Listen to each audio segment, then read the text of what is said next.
Welcome to the Iowa City School Board meeting on Tuesday, July 12th. My name is Chris Lynch, and I call this meeting to order. I am sad to announce that one of our city students passed away this afternoon, J.C. Meredith, and I'd ask for a moment of silence.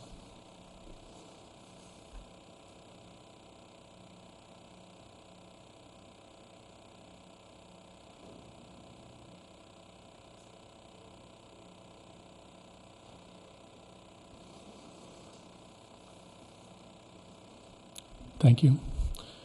I'd like to start this evening by introducing those at the table with me. To my right is Superintendent Steve Murley, then Directors Lori Rowland, Phil Hemingway, Brian Kersling, Natasha Deloche, Chris Liebig, and Recording Secretary Kim Colvin. I'd like to thank those in the audience and those on TV for taking an interest in our district business. The public is reminded if they wish to speak, they need to complete a speaker form found at the table in the lobby and turn it in. During community comment, persons may speak to the board about topics relevant to the district. All community comment directed at non-agenda and agenda items shall take place at the beginning of the meeting during the community comment section of the agenda. First item on the agenda tonight is the ICA update. Brady?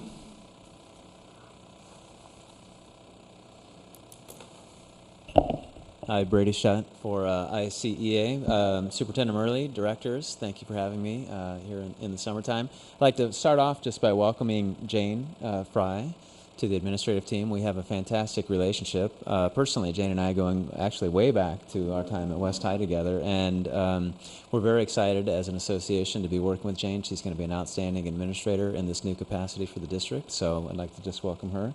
I'd like to remind the public as well, I'm sure this will come up later, that early voting is happening now for the vacancy on the Board of Directors.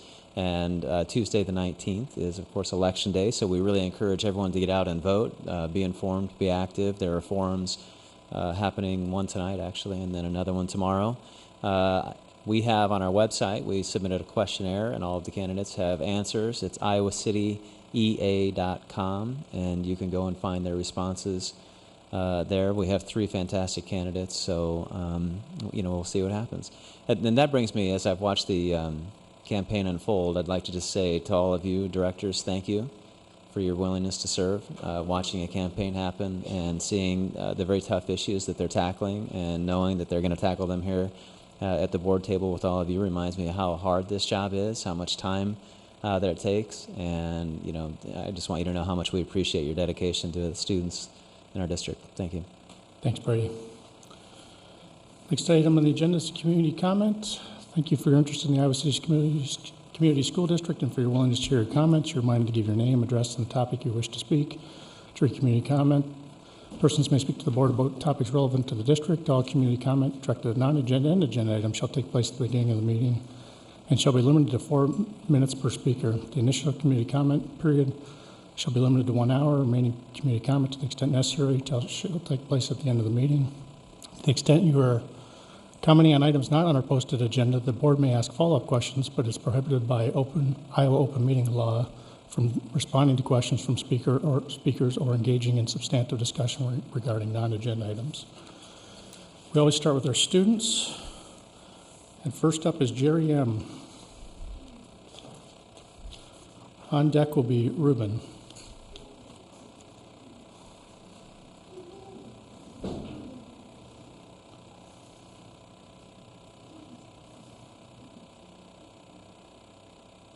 You'll be next, Ruben. You're good. Go ahead, Jerry. Hi, my name is Jerry, and I am in 6th grade at Lemon School.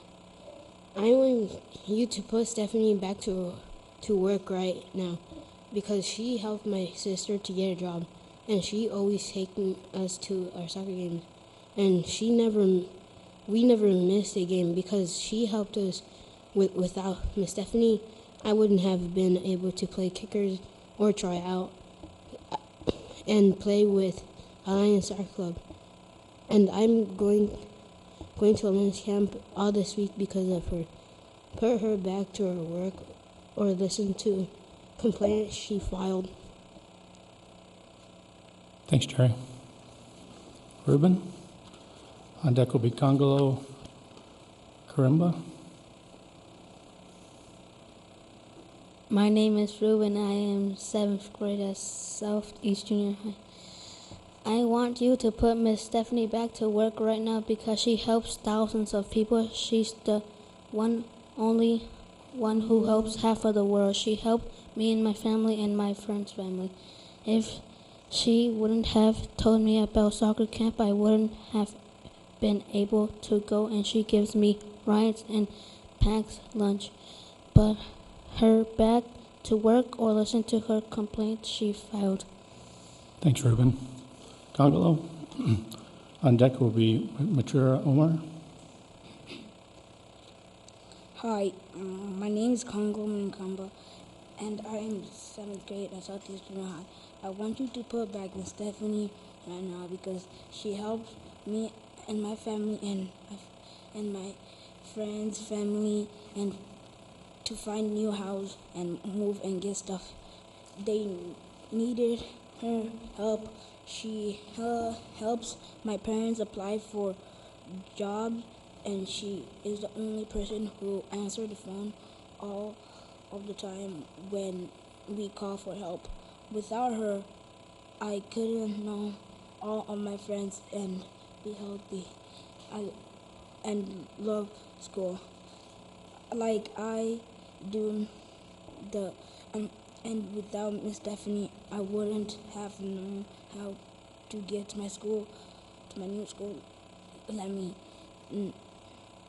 When we moved to Coast Street, she helped us move stuff from our apartment. We weren't like fitting in an apartment, but Miss Stephanie helped us like get to places. Thanks to Miss Stephanie, my family now is like in good hands. Thanks to Miss Stephanie. Thanks, Congolo. Muchara. On deck will be Junior. My name is Makucha. I'm in the 7th grade at Northwest. I want you to put Miss Stephanie back to work because she helps me with a lot of stuff and I have fun with her. She helps my family and friends, and she helped my brother, and she helped me and 20 of my friends to try out for soccer club, and we all made a team and can go to summer camp. She was the only one who helped me first play in kickers and then started a team for all of my friends. Put her back to work or listen to a complaint she filed. Thanks, Mukacha. Junior. On deck will be Sayuzo. Hi, my name is Junior Kambomba, and I want you guys to put Miss Stephanie back to work because she helped me. She gave me ride to soccer games, give me ride to camp, every camp. So I want you guys to give his job back, please. Thanks, Junior. Sayuzo. And then on deck will be Esti. Hi, my name is Kazuzan Diambajan. I go to Alexander Elementary School. I'm going to be a 5th grader next year.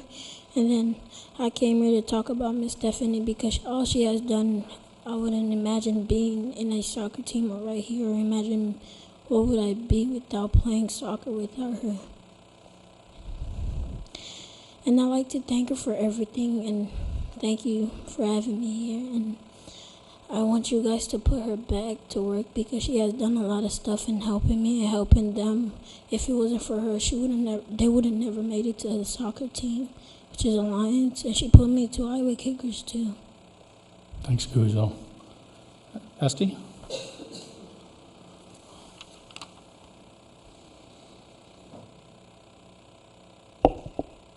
I'm Esti from the Parents and Students for Equity Group.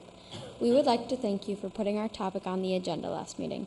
You discussed the ways you will combat unconscious bias in the 2016 to 2017 school year, which will include a 1-hour training session. When we asked our teachers about their training session last school year, few could remember that they had received any at all. In order for these training sessions to have more of an impact on our staff, they must at least be more frequent.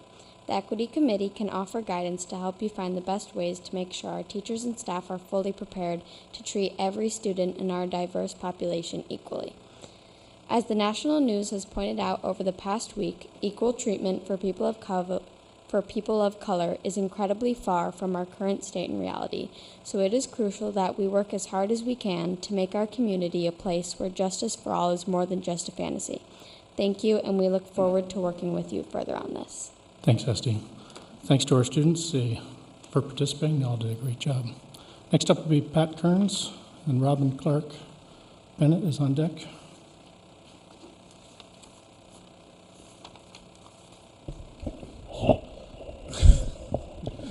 Hi, my name is Patrick Kearns, 217 North Mount Vernon Drive. I'd like to talk about accountability of the administration and retaliation against staff for speaking out against about issues in the district. I think by the board's own policies, staff is supposed to be able to bring forward issues to you and other public officials when they encounter them in the district. Staff are fearful to do that. And I think that the recent reports from the state about the special education programs within the district spoke to that very strongly. I think that there are issues that you'll be taking up later tonight that speak very strongly to what happens to staff members who speak out and become the nail that needs to be hammered down. I think that at the very least, the board needs to fully look at this issue, if not just return the employee to work. This is a clear message to all of the other staff in the district of what happens to you when you bring an issue to the board or you bring an issue to another public official, whether it be with the state or whether it be with the city. People will not step forward if they're risking their careers and their livelihoods to bring information that all of you need to make decisions and that other elected officials need to make decisions. People may not like the information that people bring forward. The information may not even be accurate. But if you know that if you step out and you bring that information forward and you are then terminated for it, this sends a very clear message. I work for the Veterans Administration. I think we've seen what happens when people are scared to bring forward information. Luckily, we operate in a system that we're protected. We can't be retaliated against. But people are still scared to bring it forward because of the system that they have to go through in order to be protected. When we have an employee that's retaliated against in this manner, it's chilling and scares people to death. Even people that have protections under a bargaining unit agreement.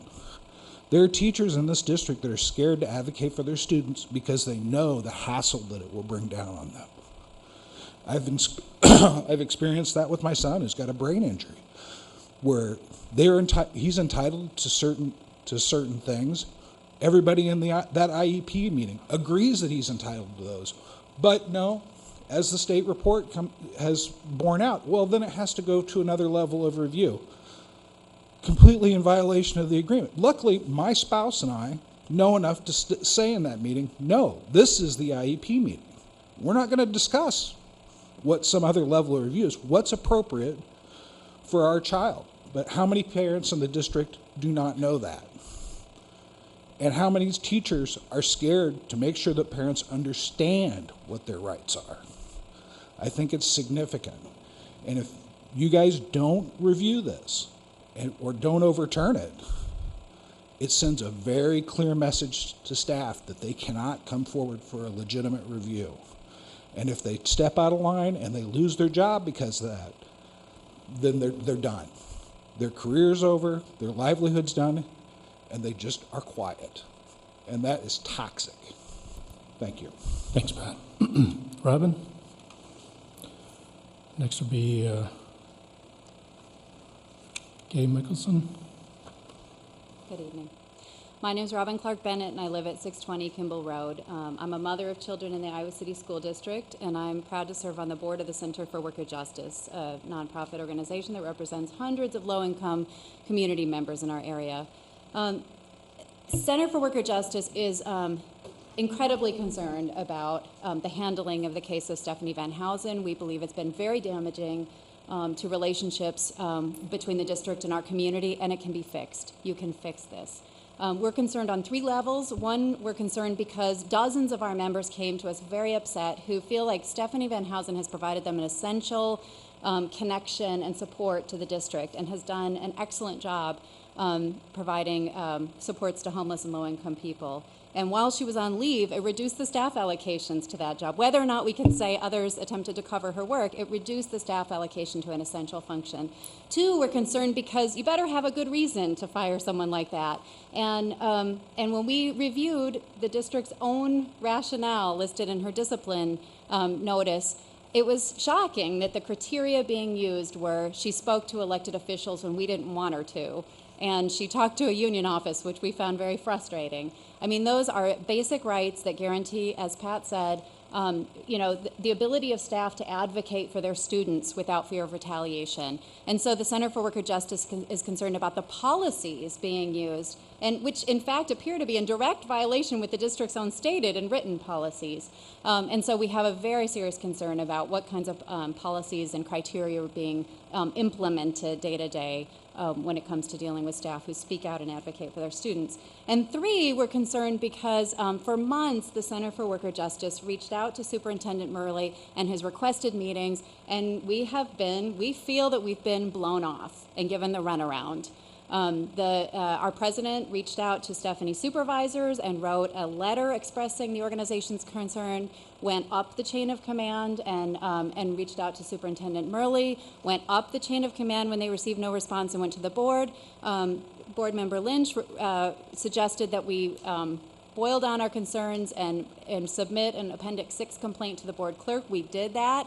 And then we're told, start all over again. We don't like the way that you did it. And it just really feels like this is an attempt to shield the board from any information that the community has to provide them, rather than any sincere effort to resolve problems and hear community concerns. And so we're very concerned about the idea that a large community organization that has really gone through a lot of hurdles to express its concerns to the district has been ignored.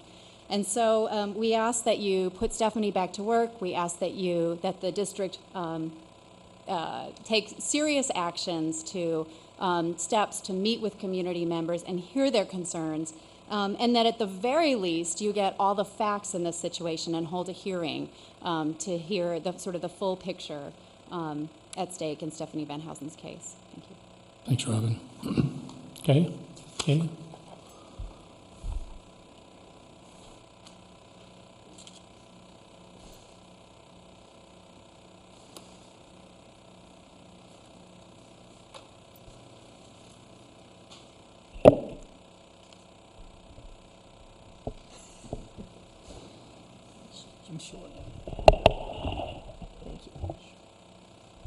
I want to thank the two people I followed. Thank you very much. My name is Gay Michelson. I've been a resident of Iowa City for 45 years, and I've done a lot of volunteer work, and I worked most of my career in Iowa City, so I know the city well. My kids went through the school system here. I've known Stephanie for over 10 years. I volunteered at the shelter house and then at Grant Wood when she was working at both of those places. You people have got it wrong. I'm sorry. She's fantastic, and the kids attest to that. The families attest to that. The school people do. We all need her. Please put her back to work, be fair, and review her Appendix 6 complaint. Thank you. Thanks, Kay. And that's the end of community comments. Next item on the agenda is the district consent agenda. Yeah, I would like to, want to hear this comment? If everybody's aligned, I'm okay. Sure, yeah. All right, there'll be one last community comment. We're not going to extend it beyond this because we attempted to move on in the agenda. Diana?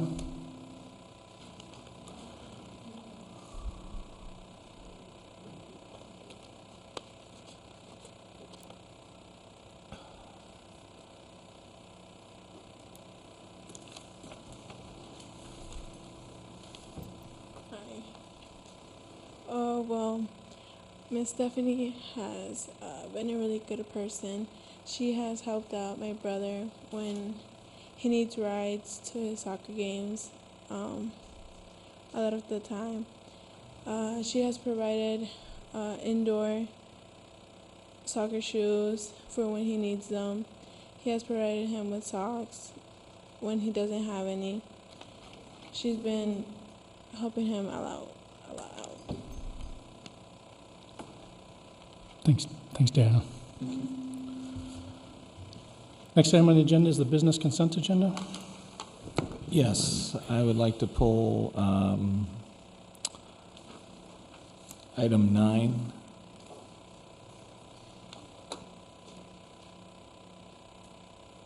So the advancement via individual determination. Entertain a motion. I move that we approve the consent agenda items absent item 9 as pulled by Director Hemingway. Is there a second? Second. Who reviewed the bills? I did. And there was a couple of things in there, question I'm running down. It's of just utilization, of possible utilization of equipment we have, but nothing out of line. There are a lot of dues by that we pay for administrators. Teachers pay their own association fees and things like that. I think that's a discussion to have in the future at some point in time. But as far as going through the books, everything looked fine. Great, thanks, Phil. Kim, ready to vote? Online voting is open.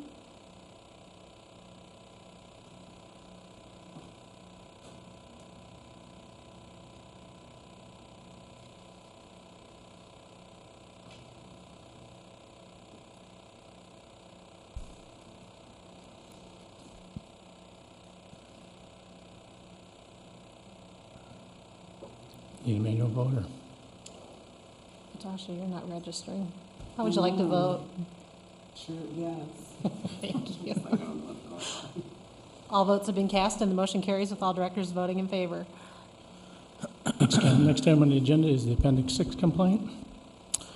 And in the packet, you'll find Appendix 6, you'll find Administrative Guideline 443, you'll find Stephanie Van Housen's complaint, and you'll find the response provided by administration.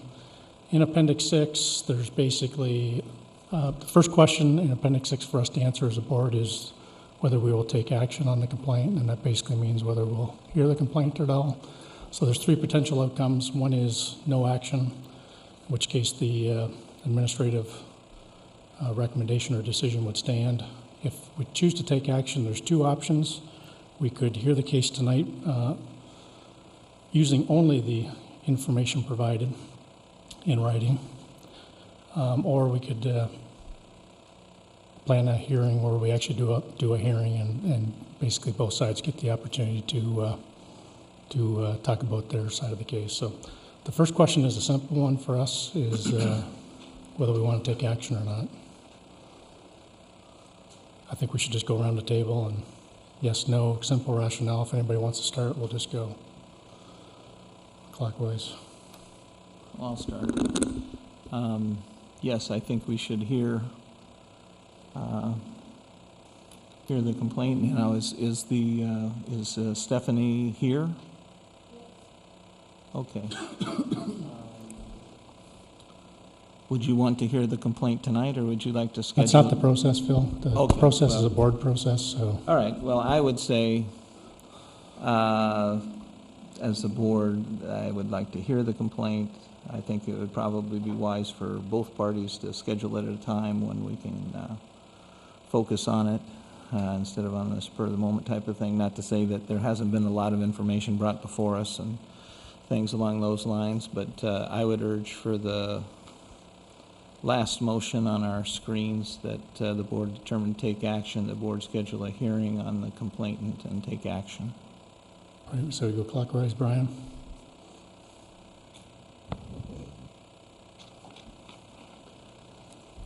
Well, I have, in light of all the information here in the packet, I'm conflicted on if I feel if we should hear the complaint or not. I know that we've heard a lot from both in the media and in the community comments at least a few meetings, supplying some information. It certainly is helpful to have other pieces and parts that are to fill in the blanks.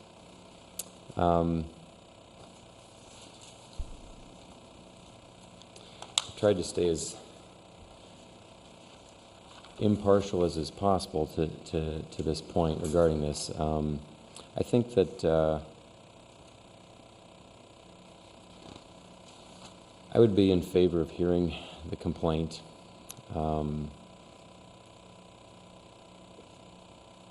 As to tonight or at a future time, I would be I'd be open to whatever the board decides. I'm going to be just clear and blunt. I'm not interested in hearing the complaint based on our attorney's guidance via Appendix 6. I'm also not interested in the board being the Director of Human Resources or the Superintendent. And I do think that we need to review Policy Code 443 and create a more specific procedure for staff. But I'm not sure we want the procedure to have the board review anytime a contract's not renewed. That's my point of view. Tasha?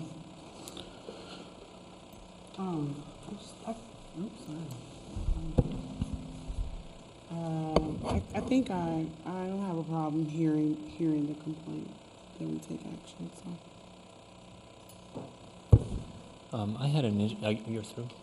Sure. Okay. I had an initial concern just about the fact that this was only identified on the agenda as Appendix 6 complaint until late this afternoon. I'm not sure that really informs the public sufficiently about what we were going to be talking about tonight without any kind of identifying information about whose complaint or what it was about. So I'm a little reluctant to take any action tonight. But if we're going to talk about it, I guess I'll continue talking about it. You could, well, let's hear your point of view. There could be a motion to table it. Well, I think I'm probably headed toward that. And just but I'll talk procedurally, out. that'd be the way to do it. I do think that, you know, I don't know how much I can say about the advice that the attorney gave us. Let's just say that there are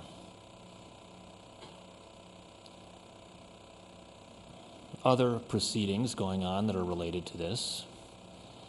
However, none of them are really designed to vindicate the specific policies identified by Ms. Van Housen in this complaint. And it seems to me that if we're going to have policies, they don't mean very much if we don't have some system for hearing violations of them. And I understand that when they intersect with personnel matters, it gets kind of dicey. But to the extent this is a complaint about retaliation, and we've heard, again, references to a retaliatory culture, the only way a retaliatory culture is created or maintained is through personnel practices. And so if we don't hear the complaint in one form or another, we are basically saying we're not going to do anything about a retaliatory culture. So I do think we have to make sure that this complaint gets heard. Now, there was a reference to, and I'm hunting around for it as I'm sitting here, Appendix 4 and Policy 4, forget the number. 443. 443, which I wasn't able to find, but the problem is there's no accompanying procedure for it, and moreover, even if we did have a procedure for it, well, unless the employee is going to ask to go into closed session, that same thing is going to have to happen in open session. So I'm not sure that's any better or worse than Appendix 6, especially if there's no procedure for it. We can't really come up with one on the fly. On the other hand, though, I do have concerns about doing anything with a 6-member board by a 3-3 vote. Now, I guess we weren't thinking we were going to hear this full complaint tonight, but even if we were to decide tonight not to hear it by a 3-3 vote, that would, I think, not feel right. So my inclination would be to table this until we have a 7-member board, and a 7-member board who are present, because I know we still have the end of the summer coming. I'm going to be gone for the first meeting in August. I don't know what other people might, there's some talk that if we did this, it would have to be scheduled as a separate meeting, and we'd have to do maybe a doodle poll or something to see who's available. But I would be in favor of only doing this if we have 7 people here, or at least, allowing a phone in. My last concern is that I noticed late this afternoon the administration response was posted online, that's not a full, but a excerpt, a very large excerpt from the personnel file. I understand that Ms. Van Housen has waived the confidentiality for purposes of this complaint. However, I still think we should be awful careful with a personnel file. And since we're probably only discussing tonight how to move forward and whether to move forward, I would not have been in favor of posting the personnel file for this meeting, because I don't think it's germane to the decision we're about to make. And I would be in favor of removing it until such time as we do have a hearing scheduled on this, and we know that that Ms. Van Housen is going ahead with it at that time, then fine. The other, I guess one more thing, if we are going to schedule a hearing on it, and if we are, if it's not going to be tonight, and we don't know if it's going to be the next meeting, because it might have to be a separate meeting, I would suggest maybe putting one more litigation closed session on whatever meeting we might have to continue to discuss possible actions that could moot the thing. Lori? I'm quite conflicted. We received an 83-page document at about 5 o'clock last night. I haven't had time to read it. We're 6 members of a 7-member board right now. There's confusion over whether this should be Appendix 6 or Administrative Guideline Code number 443 without a procedure attached. There's a lot of things that I'm confused about because of that. I guess I would take the position that right now I would agree with tabling action. In terms of timing with the 6 versus 7 board, we didn't control that, right? When the Appendix 6 comes through, it comes to the board, so. Right. So, is there Can further I just discussion? clarify? If we vote to table it, then I assume we could not go forward until there was a vote to untable it. Well, it depends on the motion. You could table it until the next meeting, or you could table it till 2 meetings from now, or. Okay.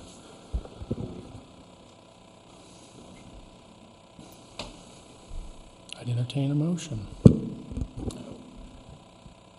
Phil?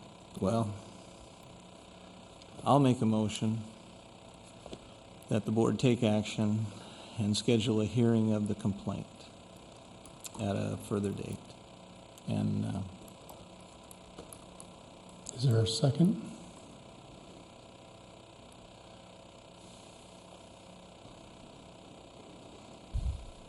Well, I'll second it just for purposes of discussion because I'm still trying to think it through.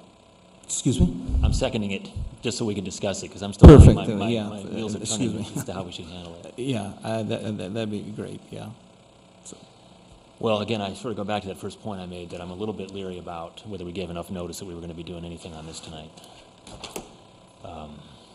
So I'm a little bit more comfortable with tabling to another meeting where we could do what you just said than with acting in any way on it. Well, I hear your points, Chris, and I agree to a certain extent, but I hate to have this hanging over our head, and I don't know what more we need than the Department of Education of the state telling us we've got a retaliatory culture, that we got to hear this. And I agree with members of the public that came forward, and I think that we got to stop the bleeding and the hemorrhaging of money. And decide this thing and get it over with. And that's my reason for bringing it forward. We're going to have, depending on, as far as getting everybody together at a meeting, sometimes that's a challenge anyway when we have 7. So I understand and I agree with you. I'd like the full board to weigh in on it, but I don't think that we're doing the individual that's raising this complaint giving them any justice by just stringing them along and letting them twist in the wind. I'd like to move forward with it. Okay. Could we, as a board, maybe not with a motion, I don't know if we need it or not, but, even though I have to miss a motion in August, I mean, I'm able to phone in, and if I thought we'd all be present in spirit, if not in person, that I'd be a little more comfortable scheduling something. I understand why it matters to the employee that we not just put it off and put it off. And I'm a little worried that if I don't vote yes on your motion, and then we tie 3-3 on the next motion, that it's over. On the other hand, I'm worried about that open meetings issue. Yeah.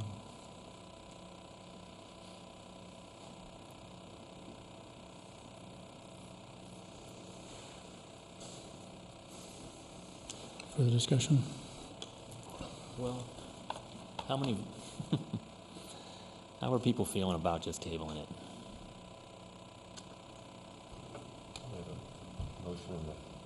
Well, you can, yeah. I know there's a motion, but it's germane to the motion.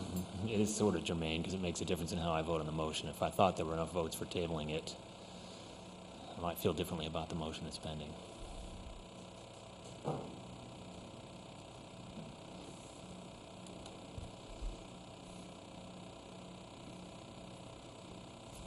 Well, okay.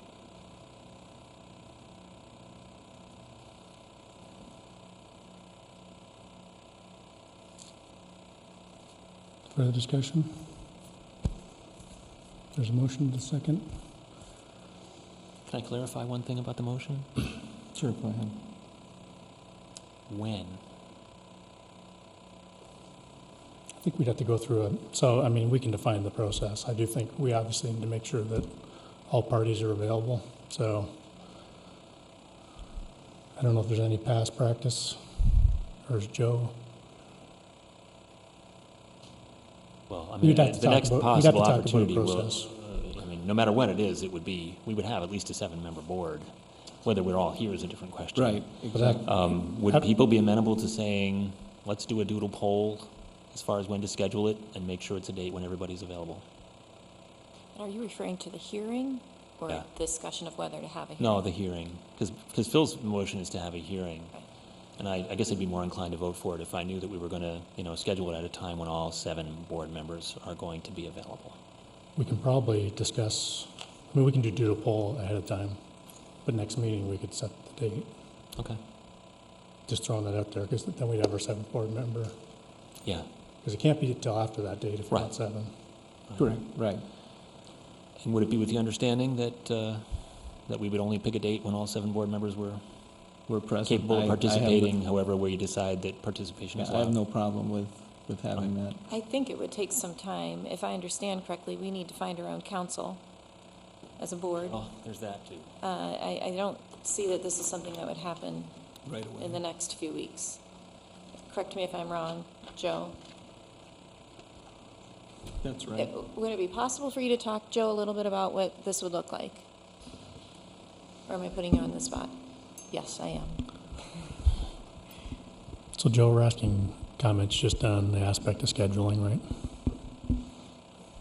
The answer is yes, you are putting me on the spot because the board has not had many Appendix 6 hearings and the process is not specified. I assume it's going to be an opportunity for Ms. Van Housen to present her statement of facts and whatever witnesses have factual knowledge of the situation, and for the administration to do the same, which means scheduling enough time that both sides have a fair opportunity It means the board is going to need some advice, and because I've been involved with this with the administration, I think the board needs to have independent counsel. That's a typical recommendation in situations like this from the Iowa Association of School Boards and other educational agencies. We want the process to be as fair as possible when you go through the hearing. And, as I say, there really is no established procedure that I'm aware of. I don't know if that addresses your question. I think you're right, it probably is several weeks out because there's a number of things that need to happen in terms of not just board availability, but also availability of the people who each side want to have here to present evidence to the board. Thanks, Joe.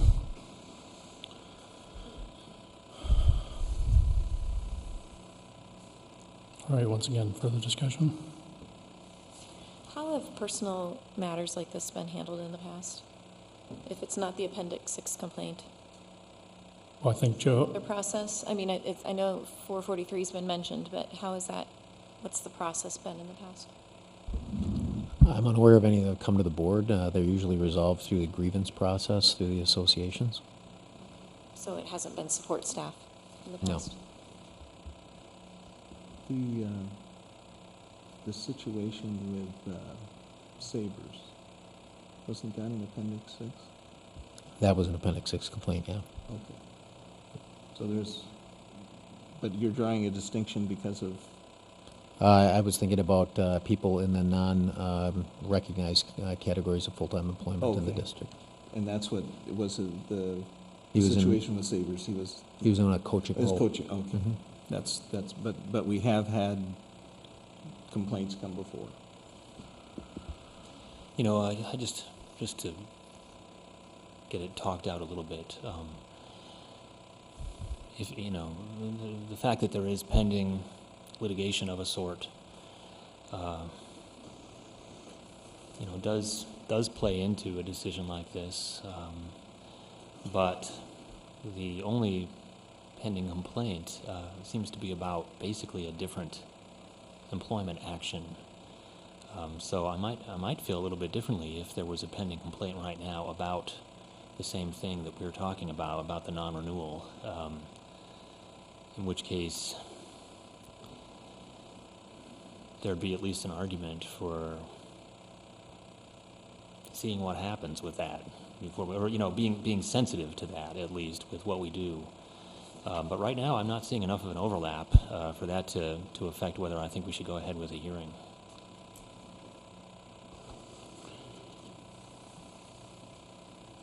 again, I'm going to be clear, I'm going to vote no just because, well, I'd said it before, but our attorney guidance has been, it's going to be an interesting process. I don't think there's going to be any winners in the Appendix 6 process. I think everybody's going to lose in it, so. All right, are we there? Further discussion? Last time? Once, twice? Kim? We're ready to vote.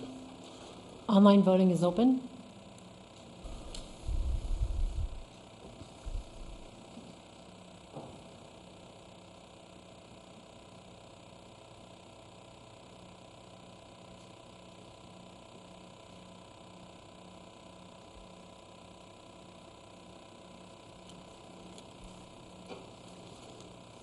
All votes have been cast, and the motion carries with Directors Liebig, Deloach, Hemingway, and Rotland voting yea, and Directors Kirschling and Lynch voting nay. Okay, maybe an agenda setting we can talk, getting scheduling on the next agenda. And in the meantime, we can talk about maybe getting a doodle poll started or something, to at least maybe provide some guidance. Anything else on this? Yeah, I'd like to move to remove that personnel file from the public agenda until such time as we are closer to the actual hearing. Just out of Second. sensitivity to personnel files. Yeah, I'll second that. Further discussion?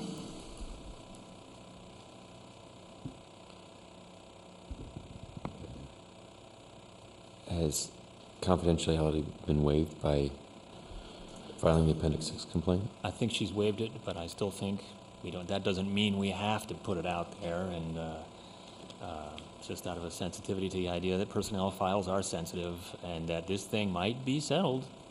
I would rather it not be there. I just think that's doing a courtesy to any employee who brings a complaint like this. Plus, I'm a little concerned that putting it out there the minute we're allowed to do it itself has the appearance of retaliation to it.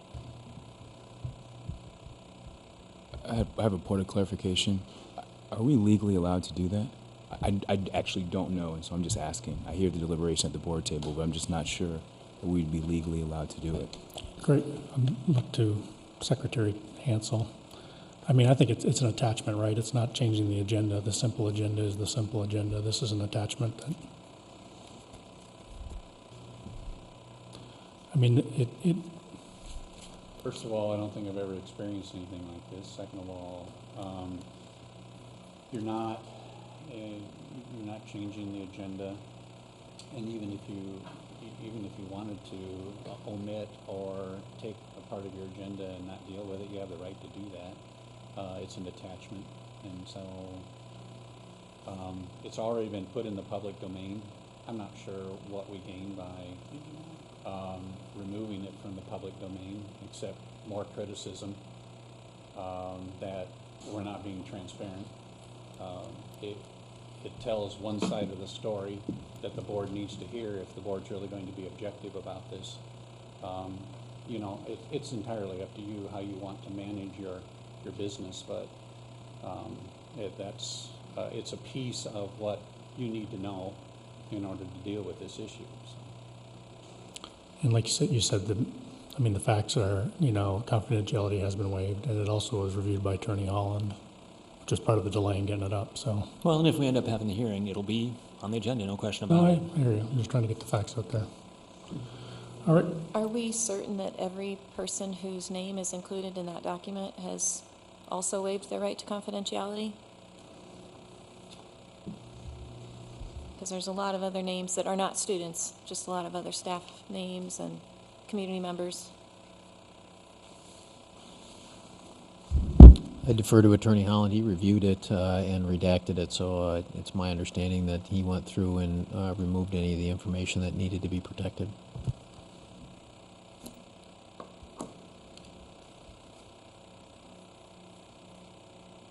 Further discussion? I too am worried about the transparency aspect of it. It's out there. It was on the agenda tonight. It's out there right now, and I understand what you're saying, Director Liebig, but I worry about having something out there and then making it disappear. So. There's a motion and a second. I think that any names in the public emails are matter of public record and could be FOIA'd just as easily. Now, what we have, is this the entire personnel file? It's my understanding it was partial. Okay. Now, we were told that there was one evaluation in 7 years, correct? In the Appendix 6 complaint, yeah. Excuse me? In the Appendix 6 complaint. And so we're essentially just releasing the bad stuff. Well, to follow up on that question, I mean, has she been given access to the entire file so that she can bring our attention to anything else she might like to bring our attention to? Okay. All right. That's a yes. I'm seeing a yes over there.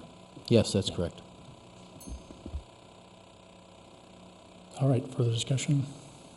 I'm sorry, I guess I missed what you're saying, Steve. So the whole file's been released, or? No, Chris asked if she'd had access to the file, and I know she worked with the Human Resources Office to gain access to the file, so she Okay. did have access to the file. Right. And so if there were complementary things in the file that she wanted to release, she could release those? She was given all those materials. Okay. I guess the question is it too late to send in those pieces, or is this what we take at face value? It's just, I'm just asking. Both parties are provided the opportunities. So you have one party has the Appendix 6, administration has the opportunity to respond. Can it still be supplemented if the hearing is, several Now weeks that we're out? doing a hearing, we'll develop a process, and each side will have the opportunity to state their case.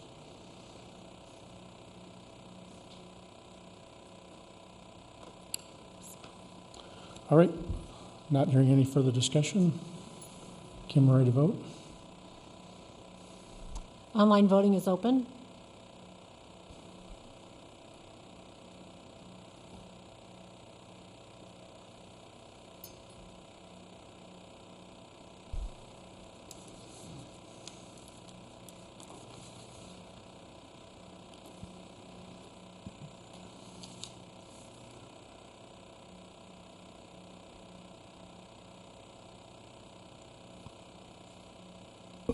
Yours hasn't registered, Phil.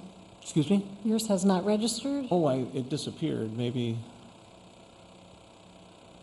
Just provide. How would you like to vote? I clicked on the thing and then it disappeared. So change. Oh, okay.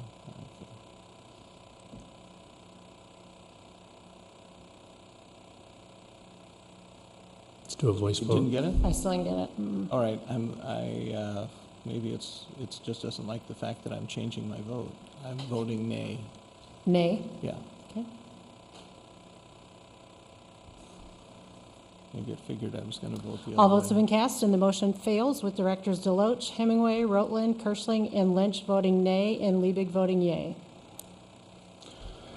All right, anything else on this item? Next item on the agenda is director liaisons, and I don't see any updates on the agenda, so I'm going to move on. Next item is attendance area development. And I understand, I was a little surprised to see this topic, but I think we're just going to get a review from Steve. Yeah, I just wanted to put it on the agenda in case we needed to follow up. Also, I just wanted to get the numbers. I'm satisfied with what we've got. And I think we sort of all kind of agreed we weren't going to get into another long discussion about it, but we can do what we like. Is there any discussion on this item? All right, moving along. Next item on the agenda is special education compliance report. Steve? We included some documents for you to review. You've got, moving from left to right across the content area there, you've got the special education service delivery plan from the AEA, an email to the board with 12 attachments, the site visit report from the Iowa Department of Ed, the distilled corrective action timeline from that report, and then the first set of memos that went out to staff aligned to that report. One of the things I would share with you is that the Iowa Department of Ed is working to appoint that implementation advisor. They have not yet done so. So the actions that we're taking are based on what we perceive to be the timelines that are set in that document.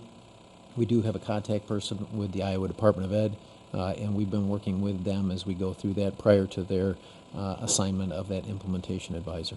And who will they report to? The implementation advisor reports to the Department of Ed. Can the board request that they report to us as well? I'm sure that we can request that they provide you reports. That person is hired and is an employee of the state. Right. But I mean, there's no reason why we can't get the information. Oh, there no, from not them. at all. Not at all. We've asked them, we think that it would be beneficial for all concerned to get monthly updates. And so we have asked the Department of Ed that when they do get an implementation advisor in place, that they work with us to make sure that we're able to put together monthly reports that come out to the board, the staff, and the public.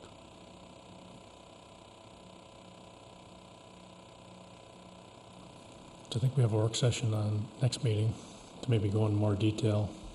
Is there any help you need from us in the short term? I mean, I see the action plan. For me, I'd rather focus on the action plan going forward. I see a number of things that have already been done in July 1st, and No, the only request I would have is actually on behalf of the AEA. They asked that if there were questions that board members had in advance, that if there were any of those questions that they would be willing to share with the AEA in the hopes that they could get any material prepared in advance of that meeting. Their concern is that they might wind up having to come back for a second meeting if they don't know questions ahead of time. So if there are any questions that board members have ahead of time and you'd like to collect those and forward them to me, I'd be happy to pass them on to the AEA staff so that they can prepare any materials that you might need so that they're responsive when they're here on the 26th. Well, I'll give you my two simple ones right now. I mean, how do we have a great working relationship as we move forward? And is there anything they need from us in terms of support? Make sure that happens. Well,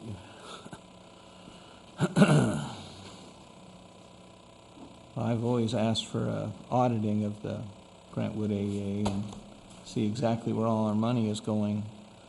But we've got to recognize that they're a regulatory authority that we have to comply with. And what came out in the Department of Ed report was a failure to recognize that simple fact. And, this is not a minor thing. It's been kind of portrayed as a minor thing or a kind of a form glitch. But this is serious business, and this is something in a smaller district I could see it happening, but in a district of our size and with our supposed sophistication, I'm deeply troubled by the fact that, we're trying to solve the problems created with the same leadership that created them. And I don't know that we have an action plan in place to truly address that. And with some of the things that we've done, I mean, we had, everyone in the community was captivated by a West High swimmer that was competing for the Olympic team. And it appears that we have stopped our participation in the Special Olympics for our special ed students. I don't know that that really encourages participation or kind of takes away an opportunity for those students. So I've got real concerns with this, and I don't know that the board has really given it the real impact that it has. And I mean, even the board chair was cited in here. I know there's been times we've been criticized, we've been too micromanaging, but according to the State Department of Ed, we're not micromanaging enough and following the fiduciary responsibilities that we all have. So as far as I look forward to the work session with the Grantwood AEA, I think we still need a work session possibly with ourselves working through this, paragraph by paragraph in the Department Ed report, and making sure that we get this ship righted. Because like I say, I have serious concerns with the leadership. This was not a problem at the teachers. This was a problem with the leadership they were getting from the top. Further discussion, questions? I just have one question I keep coming back to when I read through some of these things. It's in a few of the different documents that we got. There's a reference in the report itself, at the top of page 30, saying there were questions about whether the level of service for certain students are appropriate. If the review of procedural issues leads to the conclusion that students were improperly assigned a level of service weighting, there may be the need to make an audit adjustment for prior years' special education revenue, and that's going to be decided by findings related to procedures, which will be one of the responsibilities of the implementation advisor. And in one of the earlier letters it talks about, and this came up during the interview that I had with the team when they were here visiting, following the receipt of a high volume of IEP amendments between September 1st and October 30th that resulted in an increase in the district's special education weighted enrollment. And the way they talked about it when we were meeting was that there were just a very unusual number of amendments to IEPs that shifted the weighting upwards, and that it was sort of 5 or 6 times what you would expect in a time period of that length. And so I'm just kind of curious, like, what was happening, and what are the implications if it turns out that they decide that those weightings were inappropriate? Does that mean we are not going to be reimbursed for money that we've already spent, or that we're going to have to refund? I mean, I'm just curious, what are the financial implications if that's what happens? And maybe Craig could explain some of that and maybe give him some feedback on what happened the prior year when the AEA made an error in our weightings and we wound up losing money because of that. In December of, I think it was December of 14, we always have our, what we call our special education count, and the count that was certified by Grantwood AEA had about 80 students in level 3 less than we actually had. The reports came out in January, and I noticed that substantial dip, so I contacted the Department of Education and asked them if there was a way to correct that weighted error, the error in the weightings for that particular count. And they said that they had already certified that, and that there was no way to make that adjustment for that year. So we basically... I just want to, can you go back a step? So that error, it wasn't because we hadn't put it into the IEP, it was because someone just didn't accurately tabulate, or? My understanding is it just wasn't accurately tabulated, that's correct. So we wouldn't have to change those IEPs? You'll need to talk with Carmen about the types of changes that were made to the IEPs. I don't believe it was in relationship to that issue. Oh, okay. It was a whole different issue why we were changing IEPs. But to just follow up on the financial piece, so we went that particular budget year without counting those students in our weighted enrollment. There wasn't any way to recover that. So the following year, when we had an accurate count by the AEA of our level 3 students, then it looked like a huge increase, and it's really not. If you go back and we pointed all this out to the department people that came to look at the audit. We provided them with the email trails that we have, the documentation that we have in place where we made the inquiries. We put them on notice of the error and all those kinds of things. But if you take and you count those students from the prior year, there wasn't the increase that they pointed out in their report. Yes, it was there because we had miscounted, they were miscounted the year before, but if you hadn't miscounted the year before, then the increase in the level 3, as dramatic as it is, would not have been there. So in a nutshell, that's it. We'd have to go through item by item by item to fully explain it, but in a nutshell, that's how that's. I just wonder if we're talking about two different things, because what I'm looking at is not talking about sort of the total increase in level 3. It's just talking about the number of amendments to IEPs. Right, during a given time period. and Carmen can talk to you about the total amendments and what is going on there. Superintendent Murley asked me to address the financial piece, and that's what I'm doing for you. You also asked a question about the recovery of those funds, Right, and if they the determine that we weighted adjustments people inappropriately, what and the happens? adjustments and things like that. I've been in constant contact with the finance team at the DE. We're covering a lot of ground as it relates to the final accounting for fiscal year 16. And I think we're getting to the point where we almost have resolution on that. What should be charged to special ed, what shouldn't, according to their audit and things like that. One thing that we're hindered by is that the department hasn't assigned this individual to come in and work with us. And so we're trying to do all of this in the absence of the assignment of that individual. But we're closing our fiscal year, and it's of an urgency to us because we have to bill other districts and things like that. And so we've taken it upon ourselves and to try and get all of these financial pieces in place so that we can have an accurate close to our fiscal year.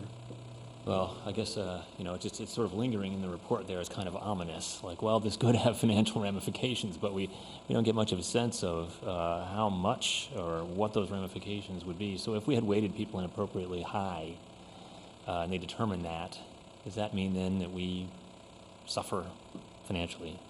They haven't had those types of discussions with me, so I can't answer that question. Okay. Carmen, can you tell us some idea about just the increase in the amendments? Sure. First, I'll address the allocation of the weighted matrix is what AEA completes. So when you finish an IEP, the district does not complete that. So they give the level weighting. So in special education, you get the 1.0 money, you're a gen ed kid first, and then you get additional weighting based on the services that are outlined in your IEP. That is completed by AEA staff. Prior to May of last year, that was completed by the building AEA staff, and what Dr. Hansel was addressing is those were completed and they weren't accurate, and it could be that maybe the teachers didn't complete the F page. That's how it's generated.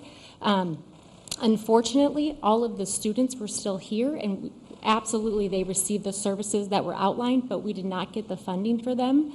So we were diligent in doing that, just making sure, but one of the emails that we received in early spring was the completion of the matrix would be transitioned to the IMS operators in districts, and that is we have one person housed here at our district, and she works for Grantwood AA, and she completes the matrix, which then gives the leveled funding.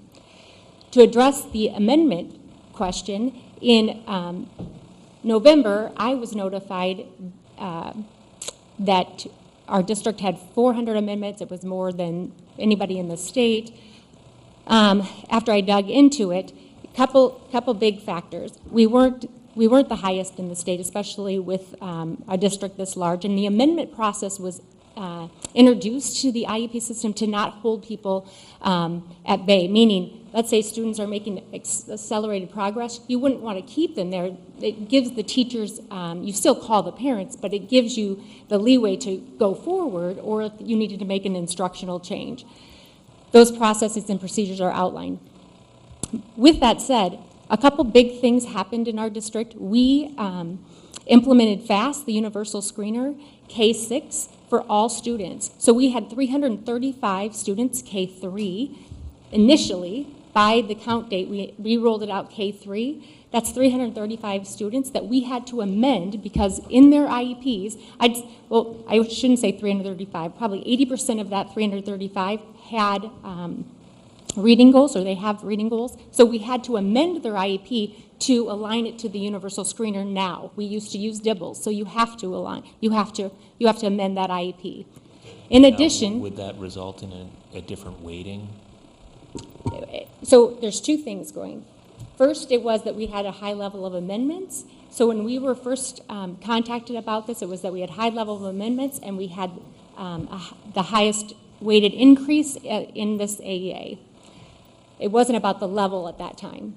So not only did we have the K-3 students, we also had 70 students that transitioned from early childhood to kindergarten. So they moved from Part C to Part B, so you have to amend. We had students that moved from elementary to junior high and high school. The school day increases, you have to amend, you have to. So those are things that naturally, so then when I looked into other districts, I'll give you an example. I think Cedar Rapids had 500 and some, Davenport had, and actually Iowa City, those between September 1st and October 30th, we had 285, I believe. I can give you the accurate numbers. With all of that said, we were not an outlier. Back to your level question, again, the AEA staff members are the ones who complete the matrix.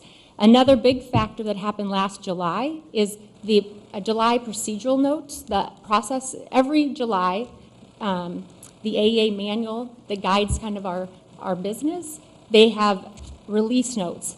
And this July, what happened is they added the early childhood matrix. In the past, ever since they rolled out, correct me if I'm wrong, Dr. Hansel, early childhood students were always weighted level 2. We now have a matrix that they're either weighted level 2 or level 3. So those things have changed too. We also had information around special education adaptive PE. So if we have students that were in adaptive PE, meaning they were least restrictive environment at this time, they were unable to attend general ed, physical education, there was another amendment. So those are the types of things that were just changes that rolled down from the state level to us. And so did weightings increase because of that? It could have. Those are the kinds of things that it's hard to say. I guess now that I look at the sentence, it might be a little ambiguous. It said, following the receipt of a high volume of IEP amendments from the district between this date and that date, that resulted in an increase in weighted enrollment. I read that to mean a high volume of IEP amendments that resulted in an increase. But maybe they meant, no, this high volume, resulted in an overall increase, but not that they were saying there was a increase, you know what I'm saying? Not that each one of that, not that they were looking at how many IEPs resulted in an increase, and that was a high volume. I don't know how to read it. Something at least I'm still learning all the ins and outs, right? So, yeah, and it is. I appreciate the response. On a positive note, today we received our LEA, our determination for Part B dollars, and our district met criteria, which is great, around disproportionality. Also, we had our state performance plan, and our district has made tremendous growth from 2009 till now, which is very encouraging, and I couldn't agree more. Our teachers and our principals and the systems that we've put in place have really made a difference for our kids. All right. Further discussion? Yeah. With the Lane and Waterman, do we have any totals as far as how much we spent for lawyering up with the AEA? No, I'm sure we could pull those numbers. Excuse me? No, I don't have those off the top of my head, but I'm okay. sure we could pull those numbers for Well, you. I think we requested that earlier, and I'm kind of just curious on a personal note why, we just didn't comply. And instead we have a regulatory authority that tells us to do something. Granted, I understand nobody likes to be told what to do, but, did we think we could get out of it, and that this regulatory authority that I don't know that we have the best relationship with, and I don't exactly know where that comes from. Maybe it's coming from people asking for an audit of the money that we're giving them, but it seems to me that we've got a kind of a testy relationship with AEA, or am I seeing that wrong? I think we have a great relationship with the AEA. Matt, right now, as an example, is working with them on a Google Summit that's taking place later this summer with our staff. I work regularly with the superintendent group and the chief. I'm part of the economic roundtable. I just worked with them today to set up a date to get our two chambers together with the local school leaders. I would disagree that there was any intent not to comply with this, and I know that's in the memo that I provided to you. Our question was about timing. We worked very closely with our teachers and with our association to understand the implications that the requested meetings would have for students, their parents, and our staff. The AEA had the ability, and has in the past, used their discretion to use the entire year to provide these corrective actions. We asked for that because that would have allowed us to do the IEP meetings in the normal course of an annual evaluation for parents, and would not have required parents to come in for additional meetings that did not talk about the services that were provided to their students.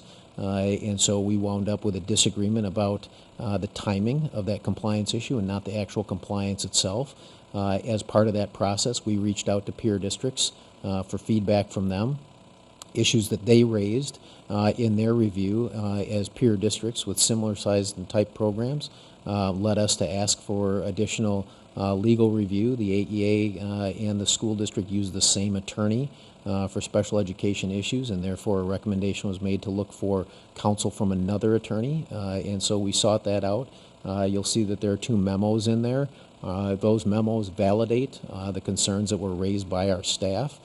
We shared those with the AEA and again sought the opportunity to do those IEPs in the normal course of business for parents, and never stopped that compliance process even during our continual dialogue with the AEA. And as you see from the memos that we provided periodically throughout that process, we were completing those IEP meetings and we were addressing the issues that were raised.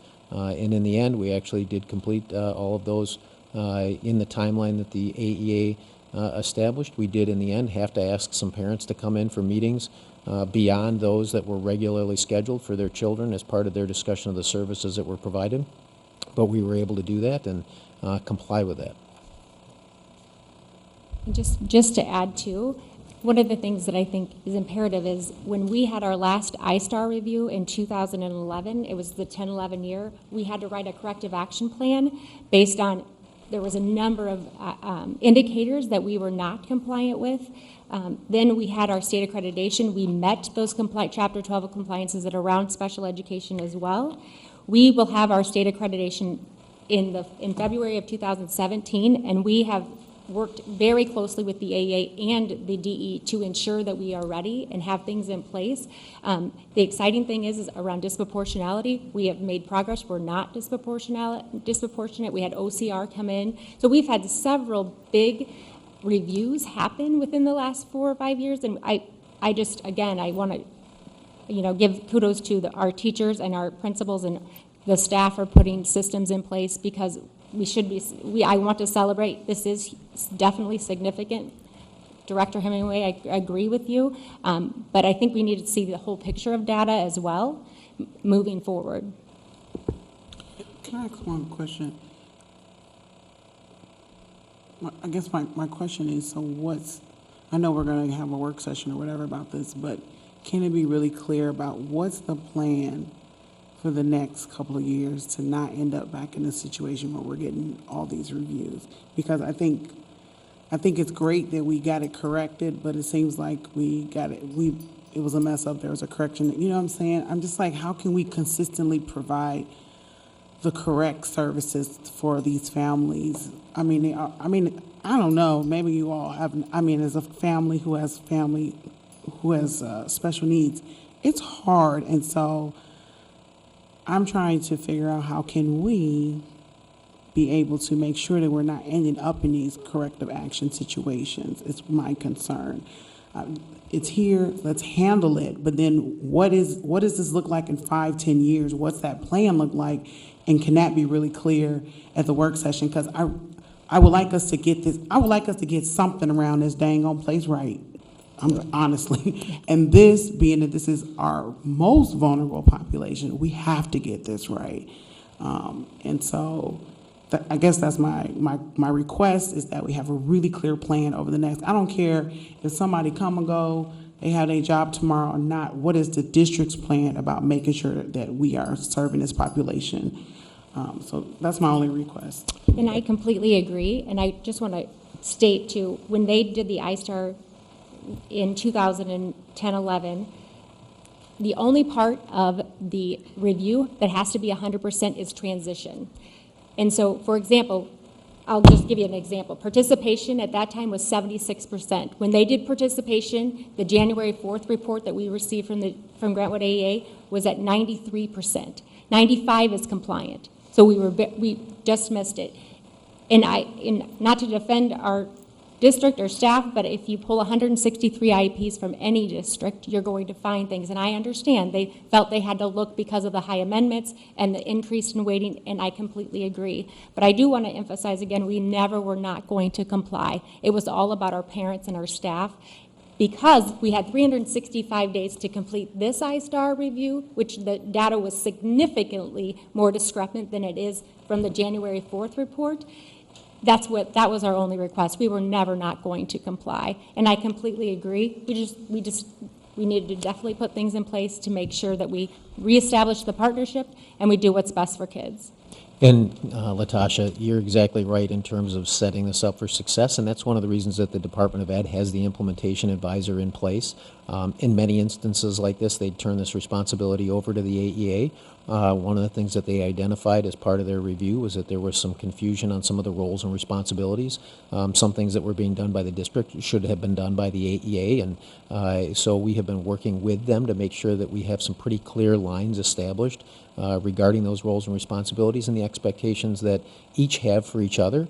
And the Department of Ed brought an implementation advisor in to make sure that they can work with both us and the AEA to make sure that we get that resolved, so that moving forward, we're all very clear about what our roles and responsibilities are, and we don't inadvertently assign any of those roles or responsibilities where they don't belong. So I think we're going to continue this conversation on the 24th. Can I just follow quickly on what Phil said and actually what Latasha said too? It is hard to come away from the compiled materials without feeling like there's at least a difference in perception. You know, what you're describing is kind of a negotiation, they seem to be describing as noncompliance. And you know, in the state report, kind of comes down on, well, you need to understand that the AEA gets to tell you what to do, period. So I guess in terms of just going forward, you know, if this happens again,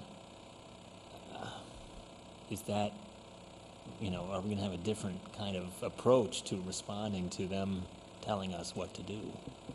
Most certainly, and we hope that this doesn't happen again, because again, once those roles and responsibilities are cleared up, some of the things that they draw attention to in here are things that we will have a much clearer understanding of what it is that we are expected to do as part of that process. And I think the AEA will be more active in some of those areas than they have been. Any course correction is easiest done when it's closest to the deviation. When it's farther away, then those course corrections become harder to do. And in this case, given some of the things that were handed to the district to do, perhaps absent the expertise to do it, some of those deviations are going to require a little bit more correction just because they're farther away from the source. I assume, too, that the implementation advisor, that title is a bit of a euphemism also. I mean, they're not just advising, right? That's They correct. Tell us what to do, right? They're going to tell both of us what to do. They're going to tell the AEA what to do. They're going to tell the district what to do. And that's just for a year. How long is that? That person is assigned for a year from the Department of Ed. And if you notice, that's contingent on and correlated to the schedule that they gave for us to complete the items that are in here. All right, we look forward to continuing this conversation on the 24th. Joe Crozier from the Fairwood AEA will be here. Right, that's, I believe, the 26th. 26th, sorry. That's right. And we look forward to talking the relationship, talking the systemic, and going through systemic improvement and going through the plan in detail. All right, next item on the agenda is Appendix 9, Dwayne. Thank you. We have 3 projects tonight with 4 requests. The first one is at Corwell Central. It's a Step 8 change request for $27,101. We had some fire code items there. We had to move some alarms and strobes for the fire marshal. We also added some sprinklers. We had some unforeseen work and reworking some HVAC duct work when we got into some walls and some bulkheads we didn't anticipate. We also reversed the door frame, and we added some additional floor prep once we tore up the old floor to prep for the new floor. There's additional work. And then we made a request to add some additional emergency lights in the building. And we also removed some interior signage that we do ourselves. And then safety and security is for City High, and this is a Phase 6B. 6A is West High, which is also in progress. But this is Step 5 construction documents, and again, those are always available at the physical plan if you're interested in seeing those.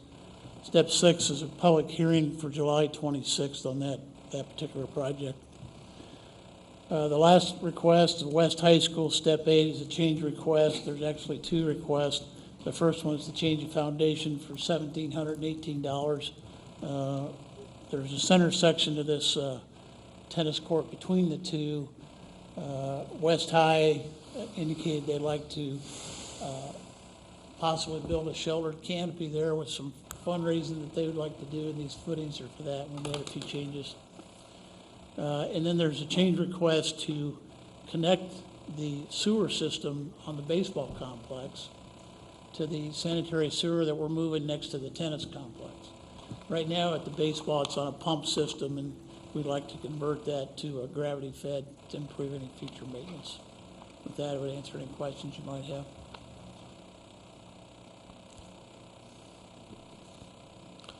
I don't have any questions on the 3 projects, but just overall status of Appendix 9 products, everything on track for the end of summer here, and Yeah, I think occupancy and... the major projects are moving well. I expressed some concern this morning with the district administrators that the rain is slowing us up a little bit on some of the modular housing moves that we're making. We're trying to get moved from Coralville to Lucas. We're putting a 6-plex and a 10-plex there. It's a hill. It's muddy. It's just a tough site. So we're a little concerned about that, but we're going to figure out a way to get her done. If we have to use a crane, we will. But other than that, the projects are going well. All right, entertain a motion. I move that we approve the Appendix 9 items as presented. Second. Further discussion? Kim, ready to vote? Online voting is open.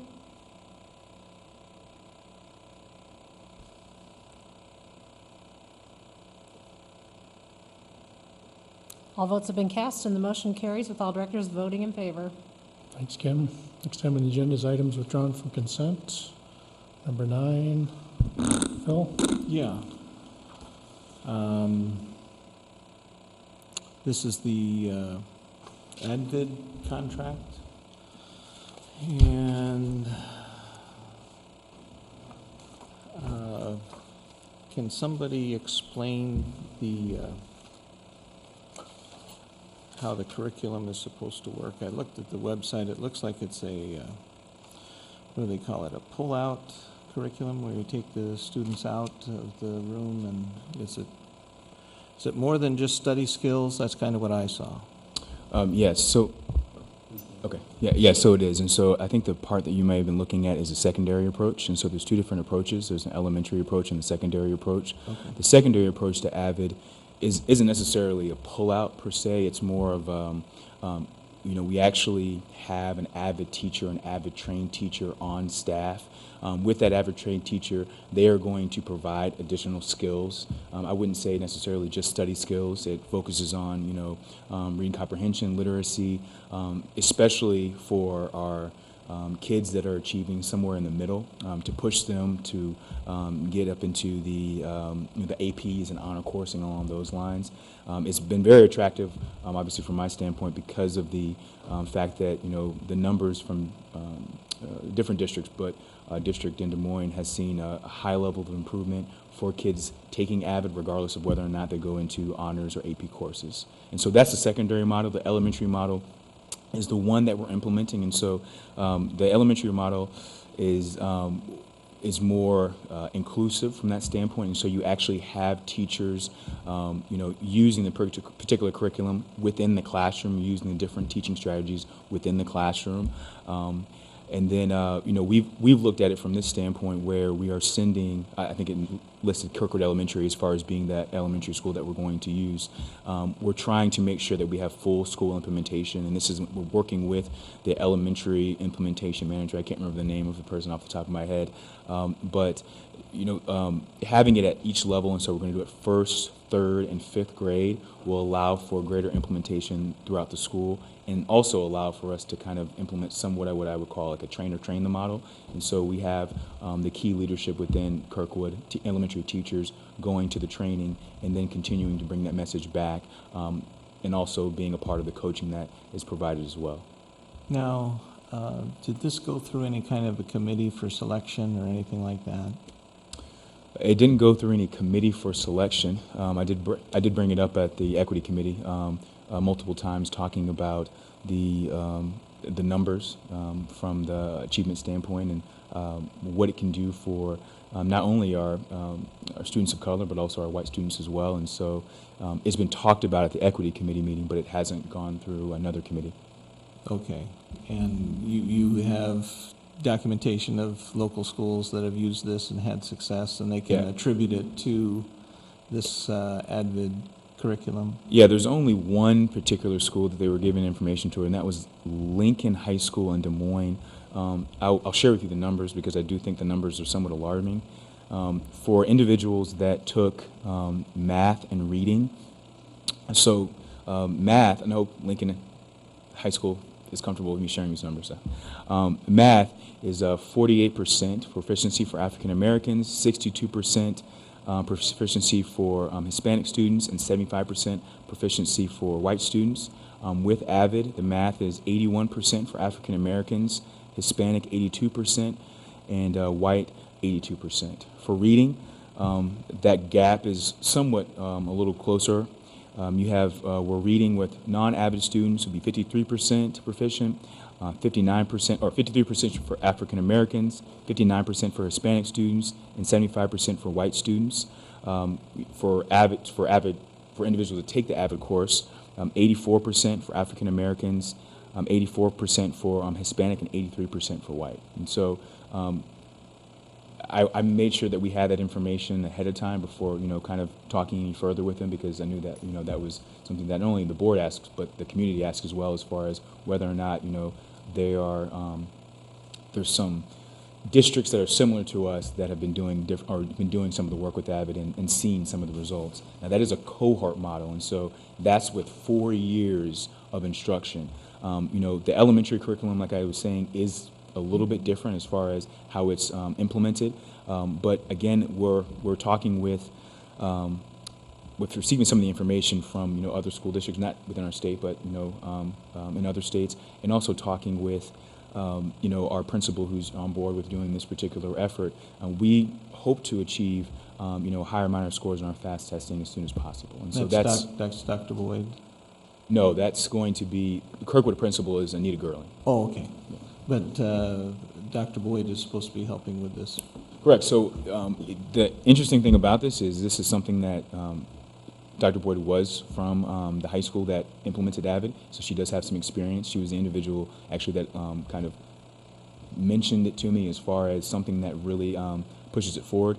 Another one of our principals, Laura Cottrell, over at Northwest High School, and if you see in the document, we're looking at them for a planning year because we didn't, we weren't able to move it ahead in time. She's also had a high amount of success, I believe, at CPS when in her prior job. So Curie, I think it's Curie Metropolitan School, and so there's we do have some institutional knowledge within our district as far as kind of the benefits of AVID and what it takes to succeed.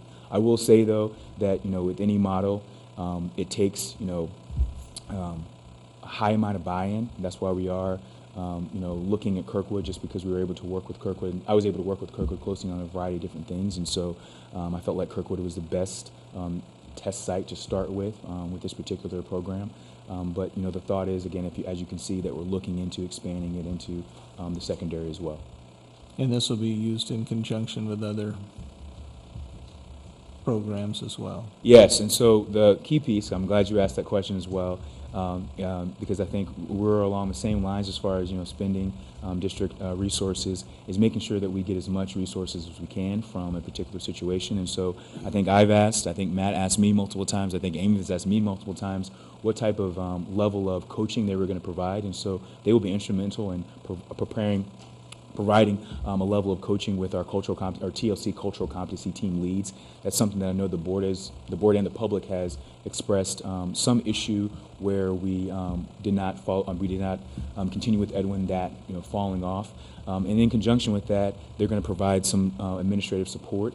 That administrative support is more along the lines of accountability. There's a reflective coaching piece that I think last year was instrumental in a lot of the steps that we've taken, and I think that and frankly, I'm still looking at people, university, whether local organizations, to help with that particular work, but they can help with the accountability piece. A huge part of it, again, is me going as well to this training to make sure that we have buy-in throughout, just not only teachers, building principal, but also administration, because again, that accountability piece is huge, and everybody has to be on the same board, making sure it moves forward. Right, and I know we've discussed in the past as well that we have to look and use our local partners that are free of charge. Yes, as much as possible. No, I agree, and this is, and as we kind of talked about during I believe the work session last meeting, this is a multifaceted approach. And so this is one area where, it is a part of the curriculum piece. But as you know, I don't know if the speaker's still here, some of the discussion from the Parents and Students for Equity, talking about implicit bias training, other things, as well as additional training in culturally responsive pedagogy. I've already had that conversation with the university, and we're looking to how to implement that and provide that to our teachers within the district. So you'll see more, I guess is my answer. Could you just tell me a little bit more about what this is going to look like? How is a student going to know that this is different than what's given somewhere else in terms Great question. of their average day? Great question. And so the training that happens in San Antonio in the next couple of weeks is you have different strands of which you can receive training on. Obviously, as we talked about kind of within the equity plan, the comprehensive equity plan, my particular focus has been around culturally responsive pedagogy. I know that we do have instances of using culturally responsive pedagogy throughout our district, but there hasn't been the full implementation at a particular school or at a particular grade level. And so that's what we're looking for in this particular situation to ensure that all of our learners are effectively being responded to with the curriculum, with the teaching strategies that help them achieve the greatest. And so that's how it will be different. And then again, hopefully, building on that for the teachers that were able to go, using some of the strategies that they're learning as part of the instructional leadership team and spreading that throughout the school. So will Kirkwood have a different curriculum? No, no, that's great. Sorry. They have the same curriculum. It's more of a supportive curriculum on top of it. That makes sense. They have the same curriculum. We're not changing the curriculum. Or if so, I think Amy would be really mad at me right now, and as well as Diane. But it's more of a supportive curriculum to provide additional skills and strategies with how our teachers can either master the curriculum better or, again, look at that culturally responsive approach to ensure that we are looking at it from a culturally responsive lens. All of our I would say it gives the teachers some strategies. So those questions Cersei said led you through last meeting in the work session about maybe in this group of students, why are African American students achieving less than our white students? We've shown you data that supports that. So it gives teachers strategies to attack that problem. So it really adds that equity lens on top of their already existing curriculum and instruction to say, how do we improve that and how do we attack that? So it's really teacher PD in doing that and improving that. The secondary model Kingsley talked about is more of a standalone class to support some students in accessing some of those opportunities. Maybe we are disproportionate in how they access those. So I think it's multifaceted, like you talked about with curriculum, with teacher PD, with all of those things, and it's really to attack that issue of disproportionality in those different areas we have. So starting with Kirkwood or starting with the principals that have some experience, I think it's wise to get some success and then share that out and have successful implementation and grow it as we can. I think that's the strategy we'd like to take there. So when will this PD happen for them? Will it be in the course of their normal PD, or will they have additional PD from what other teachers are getting at other buildings? Is there going to be absences from the classroom more so at Kirkwood during the time that they're learning this? No, there shouldn't be any, huge absence from the classroom. Like I was saying, 2 weeks from now is the major PD, the Summer Institute, where a lot of these strategies are being learned. And then you bring that implementation strategy back to the building. There is coaching throughout the year, but not to the level that there would be a huge amount of absences with teachers. I think that we made clear within the agreement and in conversations with AVID that, we need to, frankly, the teachers need to be in the classroom. And so they're aware of that, and we plan on moving forward on that particular notion. If it changes, then we'll have to come back, or we'll have to change our efforts. So they're doing the 2 weeks Summer Institute, which is... It's 1 week. It's 1 week. The 1 week. They're doing that. Just the Kirkwood teachers are doing that. Correct. On their own time, and they're getting paid extra for that. Correct. Okay. And just not the entire Kirkwood staff, just the 3 individuals I said, 1st, 3rd, and 5th that are able to go. I see. Thank you. Sounds great. I'd entertain a motion. I'd just like to link it to some other things that are happening in the district so you have a kind of a broader understanding as well. 8 of our 20 elementary buildings are Title I buildings. 6 of those buildings have been in school in need of assistance for 4 or more years.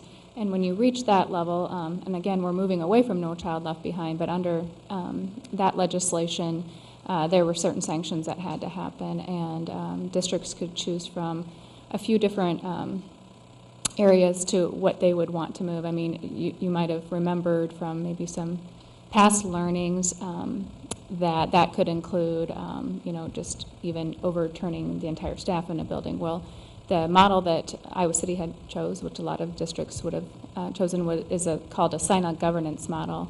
And Assistant Superintendent at the time, Becky Furlong, myself, literacy consultant from the AEA, as well as the AEA school improvement consultant, go out and meet then with our 6 buildings several times a year, 3 times a year, and we review data, we look at their sign-up plan, but under that model, we've got a little bit of flexibility. And so while I think that this is good work that connects back to the equity plan, I also think the fact that this particular building is also under sign of governance gives us that flexibility. And while we want to have a guaranteed and viable curriculum for all of our students so that they're moving across the district, we know that they're all working towards the same standards, this does even provide our buildings in that kind of need with some further things to look at.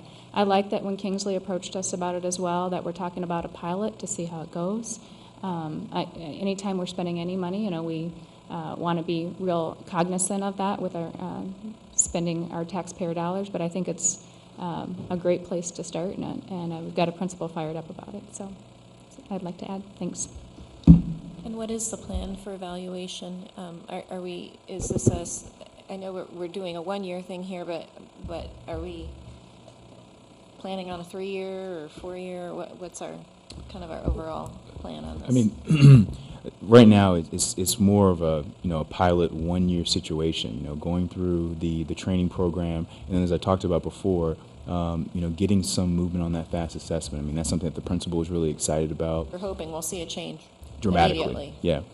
If not, I mean, there's a level of accountability measures within AVID to kind of show growth as well. I know that Director Liebig brings that up consistently as far as how we're measuring different things, and so I hope to be reporting back to you on a consistent basis as far as what those accountability measures are and how we're doing based on that as well. So you're kind of kept up to speed as far as how we're doing. Thank you. Great, thanks for the update. I'd entertain a motion.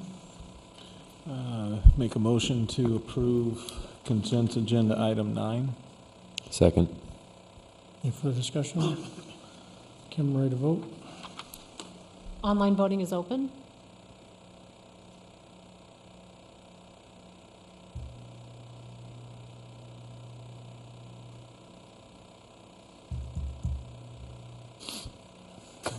Like, maybe not. I didn't do it this time.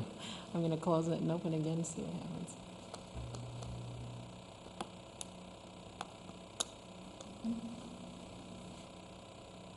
Should I do a roll call? Let's do a roll call, yep. Liebig? Yeah. Deloach? Yes. Hemingway? Yes. Rotland? Yes. Kirschling? Aye. Lynch? Yes.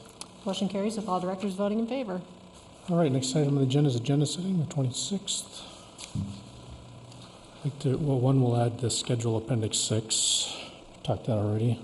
I'd like to add legislative priorities. You guys worked that in the last work session, and it'd be nice.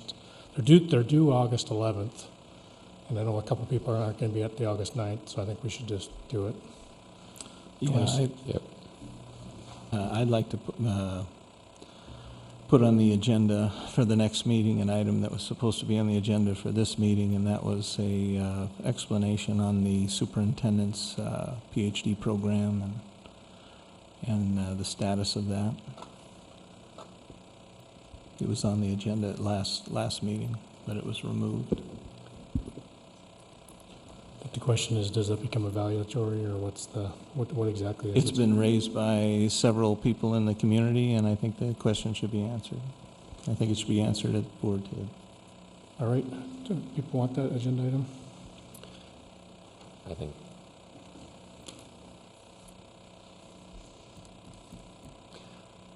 Lori, yes, no?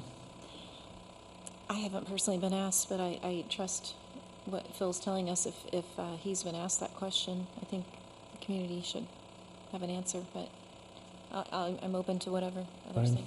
I have significant concerns about this being evaluative of the superintendent, and if so, I would urge that we would consider a request to to go to do it for closed session. Which we have tonight, by the way, but,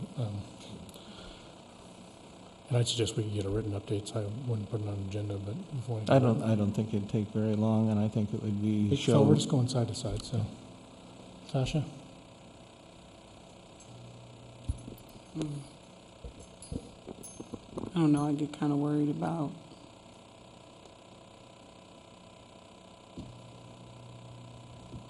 these days. I'm not quite sure what our governance is sometimes, or what it is that we're supposed to be doing. And so,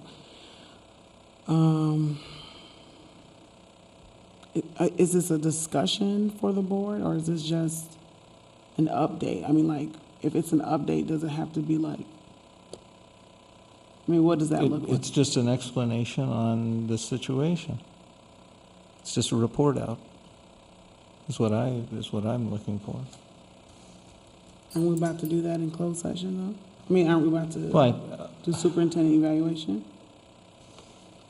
We can, but like I say, it's a question that's been raised by the public, and I don't know myself personally, and maybe I fail to see why it's a problem for the public to hear publicly from our superintendent on the status of it.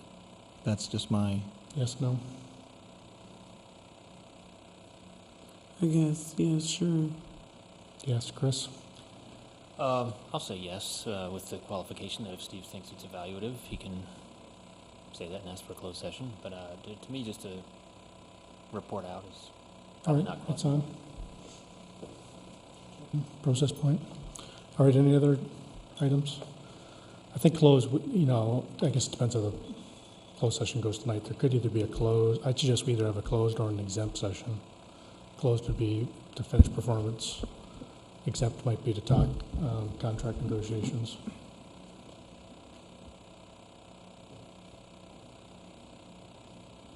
I have a quick comment.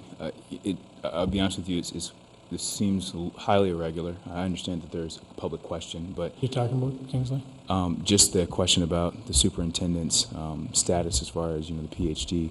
The only reason I'm taking exception to it is, as I've stated before, from a recruitment standpoint, everybody watches what you do. And so I'm interested in, obviously, not only if this question is necessarily asked just of the superintendent, but our administrative staff, our teaching staff, you can even say our support staff, depending on, what you're talking about and the level of recruitment. And so, again, it's something that on the recruitment trail, it's a question I always get as far as why it's occurring.